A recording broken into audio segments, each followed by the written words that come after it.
Bonsoir. Vous connaissez les anguilles, des poissons qui vivent dans nos rivières depuis des millions d'années. Et comme on atteste leur présence dans de nombreuses peintures très anciennes, l'anguille fait partie de notre patrimoine culturel et gastronomique européen et mondial. Ce que vous ne savez peut-être pas, c'est que l'anguille est cousine d'espèces de poissons abyssaux. Des poissons aux grandes gueules, yeux assez protubérants, qui se sont en fait établis dans nos rivières. Alors je vous avoue que si ils avaient pu emmener quelques cousins avec eux dans nos rivières, il est probable que je serais en train de pêcher dans la Meuse pour le moment pour essayer d'attraper ces créatures.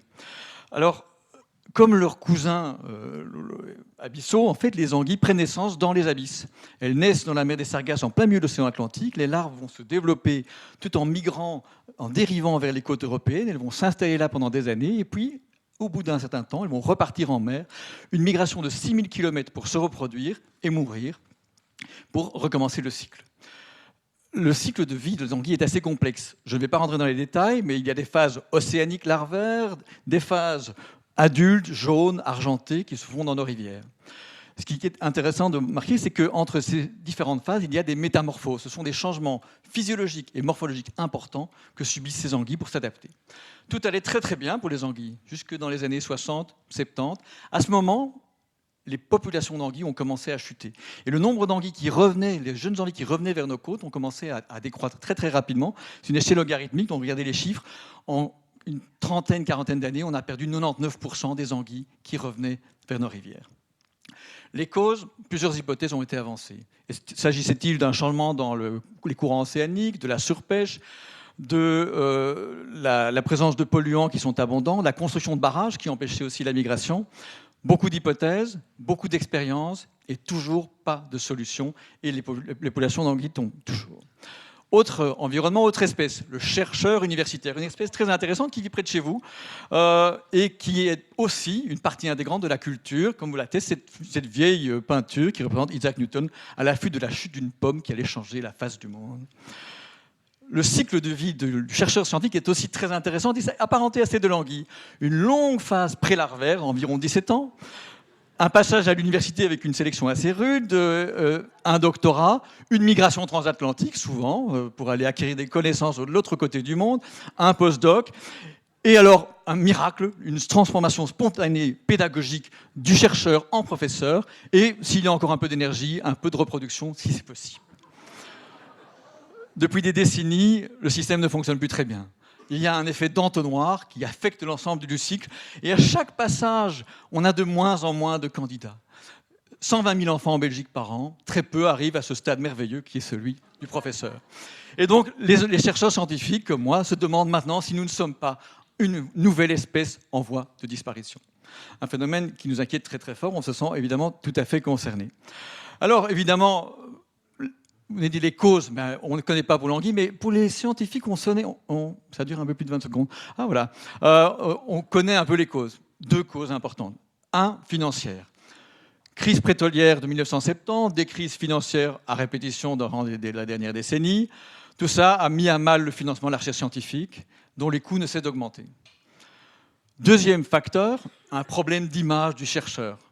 On entend parler, le réseau Cité s'en inquiète beaucoup.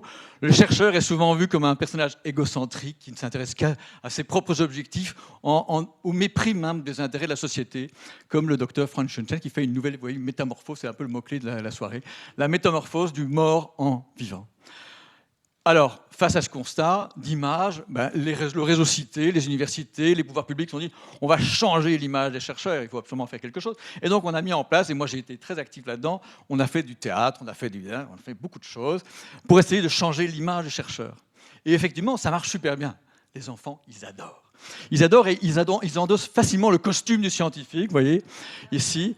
Tout va très bien, il se trouve que la science c'est vraiment fun et ils s'amusent, mais il y a un moment dans leur vie, à tout à coup vers 17-18 ans, lorsque la métamorphose doit se faire, eh bien ça se fait pas bien.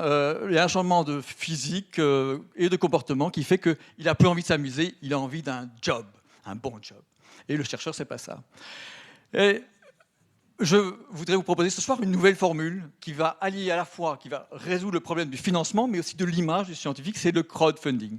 Le crowdfunding, vous le connaissez peut-être, c'est ce financement participatif qui permet de financer par le citoyen des projets culturels, des projets de start-up.